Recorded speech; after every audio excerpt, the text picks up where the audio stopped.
what goes around comes around. And if we're talking about conveyor belts, what goes around comes around a lot. Which basically means any splice in a belt is going to take a lot of abuse, day after day, week after week. I just don't know how it could put up with that. Well, here's the thing. Any splice is going to want to give up the fight eventually. But taking the right steps from the beginning can turn your weakest link into the strongest lock. So what exactly is belt splicing?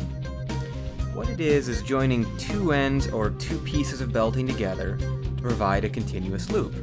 Okay, so what kind of splices are there? There's several we could talk about, but they basically fall into two categories: mechanical and vulcanized. Within that, there are several subcategories. For instance, with mechanical splicing, you have hinged fasteners, solid plate segments, and flexible matrix plate splicers.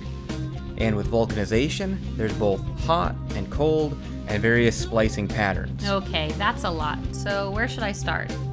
Let's focus on hot vulcanization. And what exactly is hot vulcanization? Vulcanization is the process of curing raw rubber by combining the rubber with additives. Hot vulcanization is all that plus heat and pressure. Got it? I think so. Okay, a picture is worth 1,000 words anyway. So let's break it down into three main categories: preparation, application, and curing. So, number one, preparation of the belt ends. They need to be cut at the proper angle. Bias angles are generally 22 degrees. Then, the ends get stripped or pulled apart to expose the various plies to be joined. Of course, you need to be careful not to damage the plies.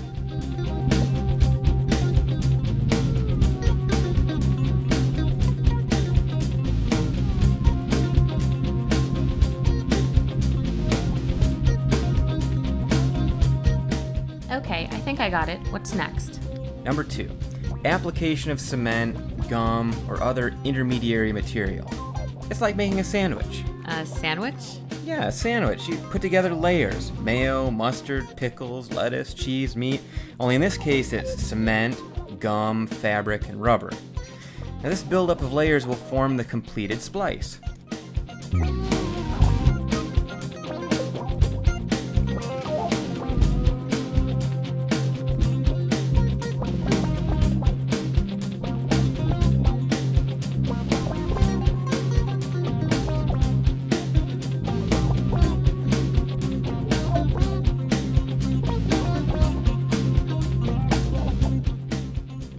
What happens? I know how much you hate cold food, so let's cook it in the press. It's just like a giant panini maker for a big rubber sandwich. After that, it's time to wait. You can even kick back and eat a sandwich. The equipment may still need your constant attention to get the best results. Cooking times will vary too, depending on the thickness of the belt and the type of compound you're using. Okay, so once that's done, is that it? Not quite. Once it's out of the oven, the splice needs to be inspected for any visible defects that could indicate a weakness. Then, any surplus of rubber needs to be ground or buffed away, kind of like trimming the crust off your sandwich. Okay, got it. So why did we focus on hot vulcanization? Isn't there easier or cheaper ways of splicing?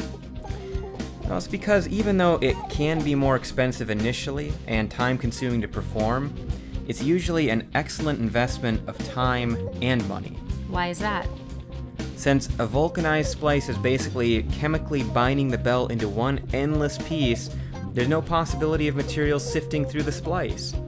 It also won't interfere with rubber skirting, idler rolls, belt support structures, or belt cleaners.